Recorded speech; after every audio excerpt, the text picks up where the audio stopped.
mən Şuşanın təsəvvüründən bilə daha gözəl olduğunu anladım. Biz tarix kitablarında Cıdır düzünü, Vaqif məqbərəsini və bir çox tarixi şəkillər görmüşdük.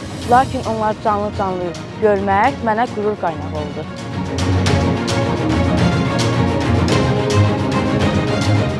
Şuşanın gözəlliyi ümumiyyətcə insanı valeh eləyir. Biz Şuşada Şuşa şəhərini gəzmişik, indi Cıdır düzündəyik, Molla Pənah Vaqifin məqbərəsində olduq. İndi isə yəni bu gözəlliyi görmək bizə qismət oldu.